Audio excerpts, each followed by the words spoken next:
Israël serait le responsable du ban de TikTok aux US. Candace Owens balance et je t'explique ce qu'elle raconte. Alors pour ceux qui connaissent pas Candace Owens, hein, c'est la meuf qui est en train de se fight avec Brigitte et Macron pour justement dévoiler que Brigitte est bien née homme et que en gros avoir une relation sexuelle avec un enfant de 14 ans c'est dégueulasse. Oui oui, il y a un énorme fight entre Candace Owens et le gouvernement Macron. Du moins la famille Macron.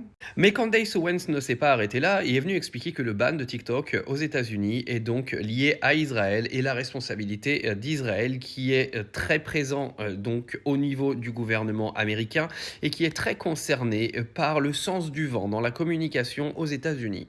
Candace Owens est venue expliquer que le responsable des affaires de diaspora, qui avait parlé au Jérusalem Post, avait expliqué que, par exemple, elle ou alors Tucker Carlson étaient aujourd'hui aux États-Unis des propagandistes pro-palestiniens et anti-Israël et antisémites, et qu'il fallait clairement que ça s'arrête.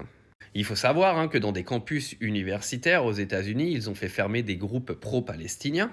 Et Candace Owens explique qu'aujourd'hui, la liberté d'expression attaquée clairement avec le ban de TikTok est clairement liée à des histoires avec Israël qui dénoncent l'antisémitisme présent sur les réseaux sociaux aux États-Unis et clairement grandissant depuis le renouveau de la guerre entre Israël et la Palestine.